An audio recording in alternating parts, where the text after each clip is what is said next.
Friends, આજે આપણે એક જીપીએસસી યુપીએસસી સંવાદ સિરીઝ શરૂ કરવા જઈ રહ્યા છે, જેની અંદર યુટ્યુબમાં કે ઇન્સ્ટાગ્રામમાં જ્યાં પણ રીલની નીચે કોઈએ કોમેન્ટ કરી હશે, ઘણા બધા વિદ્યાર્થીઓના પ્રશ્નો એમને મૂંઝવતા હોય છે, તો એ પ્રશ્નનો જવાબ આપવાની આપણે કોશિશ કરીશું. જેમ કે એક વિદ્યાર્થીનો પ્રશ્ન છે કે જીપીએસસીના રિઝલ્ટ પછી હું ડીમોટિવેટ છું, હવે આગળ શું કરવું? તો ડીમોટિવેશન એ એક બહુ નોર્મલ પ્રક્રિયા છે. અગર હાલમાં તમને ભણવાનું પસંદ નથી આવી રહ્યું તો થોડો બ્રેક લો, ફેમિલી સાથે ટાઈમ સ્પેન્ડ કરો અને એકવાર રિજુવિનેટ થઈને ફરીથી પ્રિપરેશનને કરો રિસ્ટાર્ટ. અગર સીસી જોબ સિક્યુરિટી માટે આપી છે તો એના ઉપર લાગી જાઓ, અને અગર એવું છે કે માત્ર હું યુપીએસસી ને જીપીએસસી આપું છું તો પછી એની તૈયારી અત્યારથી શરૂ કરી નાખો, જેથી એવું ના થાય કે પહેલા જ સ્ટેજ ઉપર આપણે રોકાઈ રહ્યા છીએ, ક્યારેક પહેલું સ્ટેજ પ્રિલિમ પાસ થાય તો મેન્સ અને ઇન્ટરવ્યુ બધું પણ આપણું રેડી હોવું જોઈએ. બીજા વિદ્યાર્થીનો પ્રશ્ન છે કે જીપીએસસી માટે ઇંગ્લિશ લેંગ્વેજ માટે કઈ કરંટ અફેર્સની મેગેઝિન વાંચવી જોઈએ?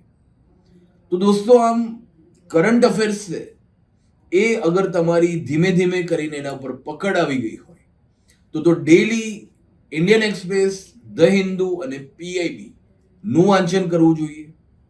પરંતુ અગર તમને ખ્યાલ નથી આવતો કે ન્યૂઝપેપરમાંથી કઈ રીતે મારે આ બધા આર્ટિકલ જે કામના છે એ કરવા જોઈએ, તો તમારે પછી કોઈ વીકલી અથવા મંથલી મેગેઝિન કરવું જોઈએ.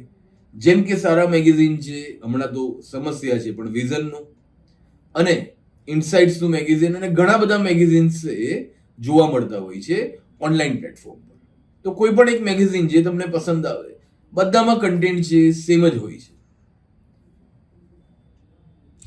એક પ્રશ્ન છે કે જીપીએસસી ની એક્ઝામમાં ઇંગ્લિશમાં ઇન્ટરવ્યુ હોય છે, તો જીપીએસસી ની એક્ઝામમાં તમે યુપીએસસી ની જેમ ગુજરાતીમાં પણ ઇન્ટરવ્યુ આપી શકો છો અને ઇંગ્લિશમાં પણ આપી શકો છો. ઇંગ્લિશ દોસ્તો ગ્લોબલ લેંગ્વેજ, વૈશ્વિક ભાષા છે અને ભારતમાં આમ બ્રિટિશરોનું રાજ રહ્યું છે, તો એ કહેવાશે કે ઇંગ્લિશને લઈને માનસિકતાનો પણ પ્રશ્ન છે કે વ્યક્તિ જ્યારે ઇંગ્લિશમાં આન્સર આપતો હોય તો બધાને સારું લાગે છે. તો ટ્રાય કરવો જોઈએ કે થોડું ઇંગ્લિશ ઇમ્પ્રૂવ થાય અને ઇન્ટરવ્યુમાં સામેવાળો ઇન્ટરવ્યુઅર જો ગુજરાતીમાં પ્રશ્ન પૂછે તો તમે એનો જવાબ ગુજરાતીમાં આપો છો, જો ઇંગ્લિશમાં પ્રશ્ન પૂછે છે તો જવાબ ઇંગ્લિશમાં આપો છો. એને બેસ્ટ ઇન્ટરવ્યુ ગણવામાં આવશે. પણ અગર ઇંગ્લિશ કમજોર છે તો આખું ઇન્ટરવ્યુ ગુજરાતીમાં આપી શકો છો. અગર ગુજરાતી કમજોર છે, આખું ઇન્ટરવ્યુ થ્રુ આઉટ ઇંગ્લિશમાં પણ આપી શકે છે. Sir, answer writing series start કરો. તો આપણે થોડા જ સમયમાં જીપીએસસી ક્લાસ 1-2 માટે મેઇન્સ આન્સર રાઇટિંગ નો પ્રોગ્રામ પણ લાવવા જઈ રહ્યા છીએ અને મેઇન્સ મેન્ટરશિપ પણ એમાં મળશે તથા મેઇન્સની મોક ટેસ્ટ પણ શરૂ કરીશું. તો જોડાયેલા રહેજો કે ત્રણેય વસ્તુ આપણે સ્ટાર્ટ કરીશું. હંમેશા આપણે એને નામ આપ્યું છે MQ. Okay, mains answer writing, mentorship અને મોક ટેસ્ટ. જીપીએસસી મેઇન્સની તૈયારીમાં ઓછો સમય મળ્યો છે તો તૈયારી કઈ રીતે કરવી? તો સૌથી પહેલા તો મારું સજેશન છે કે તમે એસે અને એથિક્સ એ પતાવીને બેસી જાઓ. 500 માર્ક તમારા કવર થઈ ગયા હશે તો એના પછી તમે જીએસ 1 કરો, જે સ્ટેટિક છે આખું. હવે ઓકે, નવું થોડું ચેન્જ આવ્યું છે તો હિસ્ટ્રી, આર્ટ એન્ડ કલ્ચર અને ઇન્ડિયન સોસાયટી કરીને બેસી જાઓ. અને પછી GS2 GS3 કરો, જે થોડો ડાયનેમિક પાર્ટ છે. અને એના પછી એક વખત બધી જ તૈયારી કરીને થોડી નોટ્સ બનાવી રાખો. એના પછી યાદ રાખીને પછી તમે મોક ટેસ્ટ આપવાનું પણ પ્લાનિંગ કરો. ઓકે, રેકોર્ડેડ બેચ સંસ્થાની પણ અવેલેબલ છે. આ વખતે આપણે બેચ છે એ જ વિષયો જે પ્રિલિમ્સ પછી મેઇન્સમાં અલગથી ભણવાના આવે એની બેચ સ્ટાર્ટ કરી હતી અને સાથે આપણી મેઇન્સ મહાકુંભની બેચ જે સ્ટેટિક પોર્શન માટે છે એ પણ અવેલેબલ છે. સર મારે 90.87 થયા, થોડી ઘણી મિસ્ટેક થઈ હતી. તો દોસ્તો જો એક્ઝામ છે એમાં ભૂલ પડતી જ હોય છે, માણસ માત્ર ભૂલને પાત્ર. પણ કોણ જીવનમાં આગળ વધે છે? જે વ્યક્તિ ભૂલથી શીખે છે. તો તમારા જે પણ વીક એરિયાઝ હોય, કમજોર જે વિસ્તારો છે, એના ઉપર કામ કરો, ઓર વધારે હાર્ડવર્ક કરો અને એવું વિચારો કે આના પછીની મારી પરીક્ષા છે ડુ ઓર ડાઈ સિચ્યુએશનમાં મારે આપવાની છે. તો આજથી જ એ લક્ષ્યને ધ્યાનમાં રાખીને તૈયારી કરશો તો ભવિષ્યમાં બધી જ ભૂલો તમે સુધારી દીધી હશે તો એક્ઝામમાં જરૂરથી સફળતા મળશે. સર પીવાયક્યુ સોલ્વ કરું છું પણ માર્ક્સ નથી આવતા. તો દોસ્તો સૌથી પહેલા યાદ રાખવાનું છે કે એ બધું યુટ્યુબર્સ જે છે આજકાલ માર્કેટમાં, એમના દ્વારા ફેલાવવામાં આવેલા કેટલાક મિથ્સ છે. ઓકે, કે પીવાયક્યુ સોલ્વ ક્યારે થાય? પીવાયક્યુ સોલ્વ ત્યારે થાય જ્યારે તમે પહેલા તો જીએસ છે એમાં દરેક વિષયને રેડી કરીને રાખ્યા હોય, એનું રિવિઝન કર્યું હોય, રિવિઝન કર્યા બાદ પીવાયક્યુ જોયા, પીવાયક્યુ કઈ રીતે પૂછાયા છે એનું તમે નોટ્સની અંદર એડ કર્યું અને એના પછી તમે પાછા માર્કેટમાં મળતા એમસીક્યુ સોલ્વ કર્યા. આ આખી પેટર્ન છે તમારે ફોલો કરવી પડે છે. આવડતું ઓછું હોય અને પીવાયક્યુ સોલ્વ કરવા જાઓ તો પછી તમને ખ્યાલ આવી જવો જોઈએ કે તમે ડિમોટિવેટ વધારે થશે.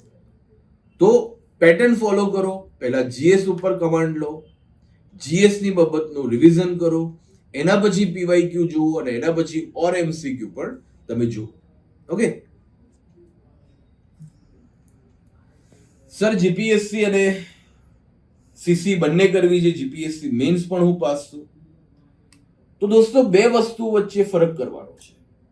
એક હોય છે લોંગ ટર્મ વિઝન, એક હોય છે શોર્ટ ટર્મ જે કહેવાશે ફાયર ફાઇટિંગ. અગર તમારે જોબ સિક્યુરિટી ને પ્રાધાન્ય આપવું છે તો સીસી ની પરીક્ષા ની તૈયારી કરવી જોઈએ, કારણ કે સીસી માં બહુ વધારે સીટ્સ હોય છે. જીપીએસસી ક્લાસ 1-2 પિરામિડમાં ઉપર આવતી ક્લાસ 1-2 ની એ પોસ્ટ છે, તો એમાં વેકન્સી ઓછી હોય છે. એ તમારા ડ્રીમ્સ માટે છે. અને અગર તમારે જીપીએસસી ક્લાસ 1-2 કરવી છે તો પણ તમે કરી શકો છો જો તમારી પાસે વધારે સમય છે. તો બંને વસ્તુ વચ્ચે તમે સંતુલન કરો. અગર તમારે જોબ સિક્યુરિટી જોઈએ છે તો સીસી, અગર તમારી પાસે ટાઈમ છે અને તમે ડ્રીમને ફોલો કરી શકો છો તો જીપીએસસી 1-2 મેન્સ જ કરવી જોઈએ. સર મેન્સના નવા સિલેબસ મુજબ ગુજરાતીમાં તૈયારી બદલવી જોઈએ. તો પહેલા તો જીપીએસસી ક્લાસ 1-2 માં ગુજરાતીનું પેપર એ ખાલી પાસ કરવાનું છે. 300 માર્ક્સમાંથી 75 માર્ક્સ લાવવાના છે. હવે એમાં બે ટોપિક છે એ જૂનાને બદલે નવા મૂકવામાં આવ્યા છે. મેં આગળ એક વિડીયોમાં જાણકારી આપી દીધી છે. તો પછી તમે એ બધી બાબત ઉપર ટાઈમ વેસ્ટ ના કરો કે એમાં કંઈ બહુ મોટું પરિવર્તન નથી આવ્યું. ગુજરાતી એક તો માત્ર પાસ કરવાનું છે અને કોઈ પણ થોડું ગુજરાતી મીડિયમ ની અંદર ભણ્યું હોય, ઇંગ્લિશ મીડિયમમાં ભણ્યું હોય પણ નાનપણથી ગુજરાતમાં રહ્યો હોય તો ગુજરાતી સબ્જેક્ટ પણ કર્યો હોય તો એ થોડો એફર્ટ આપે તો ગુજરાતીનું પેપર છે પાસ તો થઈ જવાનું છે. ઓકે, તો આ જ પ્રકારના તમારા જે કોમેન્ટમાં આવતા પ્રશ્નો છે એનો જવાબ આપણે યુપીએસસી જીપીએસસી સંવાદ સિરીઝમાં આપતા રહીશું. થેન્ક યુ દોસ્તો. જય હિન્દ, જય ભારત, જય જય ગરવી ગુજરાત.